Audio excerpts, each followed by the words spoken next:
Fala família da Didi Corporation, estamos aqui com vocês para a gravação de mais um Pergunte ao CEO. Vamos lá?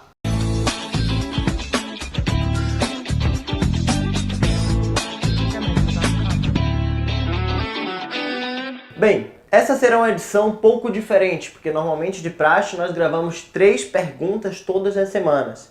Mas como estávamos viajando nos últimos dias, não pudemos gravar e disponibilizar para vocês a 19ª edição. Então, nesta edição, nós estaremos disponibilizando a 19ª edição e também a 20ª edição, gravando assim 6 perguntas da rede que serão disponibilizadas para vocês hoje. Então vamos começar? A primeira pergunta é do Douglas Costa, onde o Douglas nos faz o seguinte questionamento.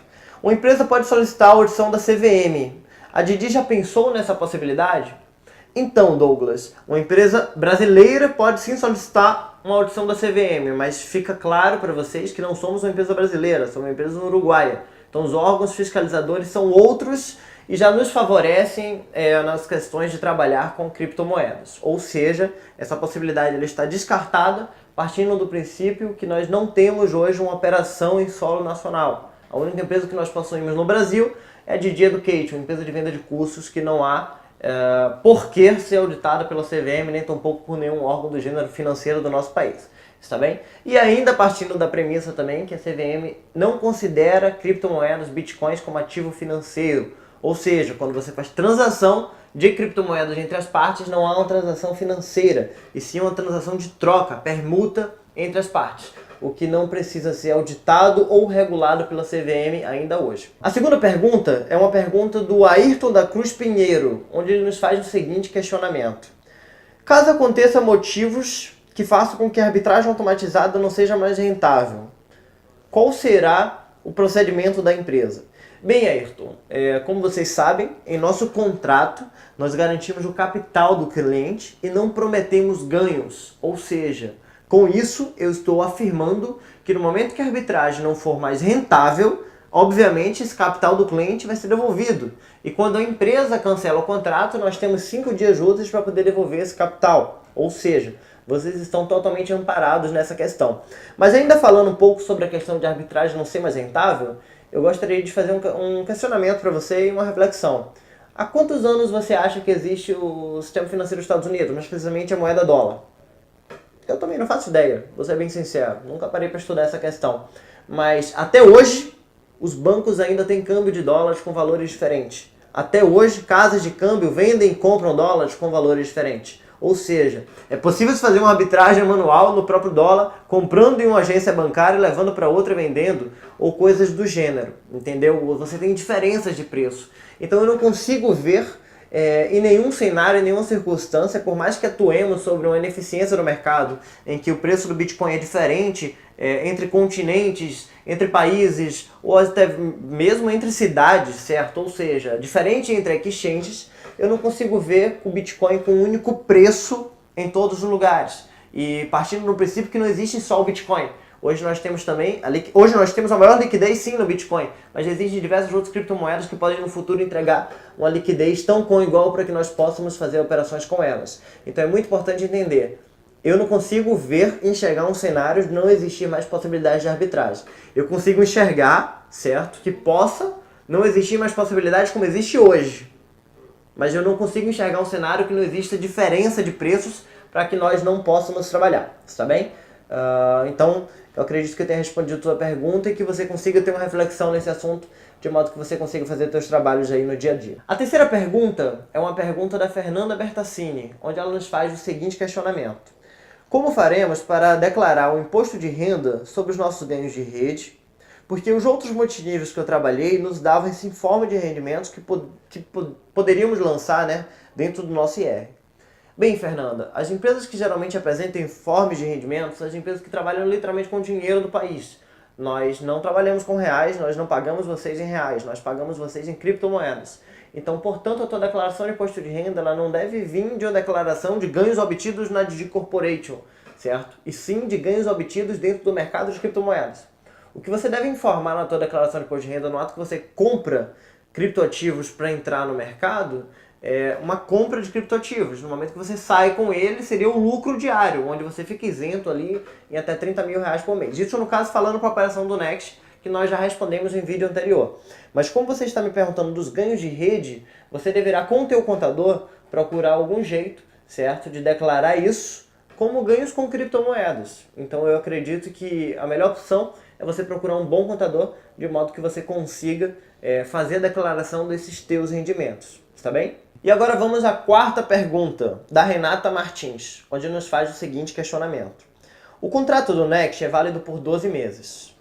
Quando chega no encerramento, como funciona exatamente o procedimento? Bem, Renata, funcionará da seguinte maneira. Ao fazer a contratação possivelmente de um investimento no Next, durante o período de 1 ano, onde você deseja cancelar dentro desse período, você deverá arcar com taxa de cancelamento, taxa de administração, etc. Tá? Mas como não foi essa a tua pergunta, o procedimento após 12 meses, caso você tenha enviado um e-mail durante o período de 1 ano, deixando claro que você não deseja renovar, certo? Basta que você envie um novo e-mail a qualquer momento para que você possa cancelar o teu contrato e receber, após o período de 30 dias úteis disponível em teu escritório virtual, os dólares referentes ao teu primeiro aporte, ao teu aporte inicial ou ao teu contrato. Está bem? Mas caso você não tenha enviado esse e-mail durante o período ali de até 11 meses do teu contrato, certo? Porque precisa ser com 30 dias de antecedência, o teu contrato será renovado automaticamente, gerando novos ônus para o ano seguinte. Ou seja, no momento que você desejará cancelar, você deverá pagar novamente a taxa de administração, bem como a multa de cancelamento. Então, para que isso não aconteça, basta que você envie um e-mail para suporte@didicorporation.com. Esse e-mail estará aqui no vídeo, de modo que você avise com antecedência que você não desejará fazer a renovação do teu contrato. Isso mesmo. Com isso, você poderá cancelar a qualquer momento após o período de 1 ano, tendo assim a restituição dos teus valores, do valor inicialmente aportado de volta, para que você possa solicitar o resgate desse capital, tá bem? Acredito que tenha ficado clara a tua pergunta e conte conosco para o que precisar. A quinta pergunta é da Kalília Pacheco, onde ela nos faz o seguinte questionamento. Eu gostaria de saber se quando a empresa chegar ao limite de 500 milhões de dólares, já não poderíamos nem mais investir ou nem mais reinvestir na empresa. Ou seja, quando os contratos de capital no Next forem encerrados, seríamos obrigados a fazer esse saque e não fazermos mais parte da empresa? De modo nenhum, Kalília. Vocês nunca serão obrigados a sair da empresa desse modo, tá bem? Os clientes que já entraram, que fizeram aquele aporte inicial, que acreditaram no negócio, eles permanecerão recebendo seus rendimentos. Em hipótese nenhuma, eles serão expulsos, certo? A única coisa que acontecerá devido à liquidez do mercado é não haver mais entradas ou reentradas, a menos que algum cliente que já esteja na operação decida sair, liberando assim o montante exato que aquele cliente havia na operação para que seja comprado pelas pessoas que já estão. Tá? Não mais por novas pessoas, mas pelas pessoas que já estão, podendo assim existir a oportunidade de reentrada. Ou seja, as pessoas que estão na operação, sempre que sair um novo cliente, poderão recompor aquele pote, continuar a participar ou investir um pouquinho mais. No momento que não houver saída, elas poderão continuar sim na operação, mas elas não poderão fazer novas entradas de novos valores. Então é imprescindível e muito importante que, se você deseja colocar investimentos maiores, você o faça antes de nós chegarmos ao limite, certo? De $500 milhão. Espero que tenha respondido a tua pergunta e conte comigo para o que precisar. Já a sexta pergunta é do Lohan Lima, onde ele nos faz o seguinte questionamento. Para investidores fora do Brasil, qual é a melhor maneira de investir no Next sem ter que enviar o seu capital para o Brasil? Bem, Lohan, o Bitcoin ele surgiu para quebrar fronteiras intercontinentais, para que você possa fazer transações em qualquer lugar do mundo. E hoje a nossa empresa atua com a modalidade de pagamento e recebimento do Bitcoin, das criptomoedas. Vamos tentar só fazer aqui uma comparação.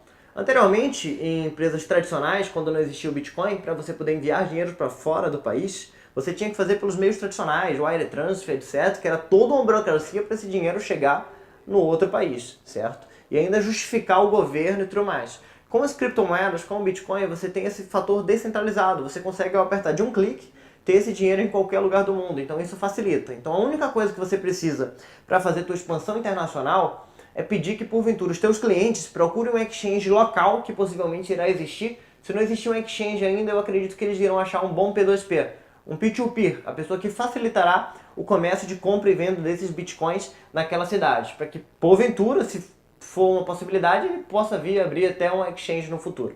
Está bem? Então essa pessoa ela deve procurar um P2P ou um exchange, de modo que ela compre esses bitcoins e envie para a nossa operação, e de modo que ela possa liquidar esses bitcoins quando ela receber os seus pagamentos, os seus saques também. Ou seja, no momento que nós fazemos o processamento do Brasil ou de qualquer lugar do mundo, do Uruguai que seja, de Portugal, ela pode receber esses pagamentos em criptomoedas, em Bitcoin, em qualquer lugar do mundo, e ao apertar de um clique ela pode liquidar isso e transformar para a tua economia local, transformar no efetivo local. Independente do país que ela estiver, independente do continente que ela estiver, ela pode transformar isso em dirham, ela pode transformar isso em euro, em dólar, em peso, na moeda local que ela bem entender. Então, com criptomoedas nós temos a melhor e mais fácil possibilidade de transações intercontinentais já existentes desde todos os séculos que nós vivemos. Então, eu espero ter respondido todas as perguntas. Eu gostaria de dizer também mais uma informação, certo? Com essa 19ª e a 20ª edição que foram gravadas, nós fechamos aqui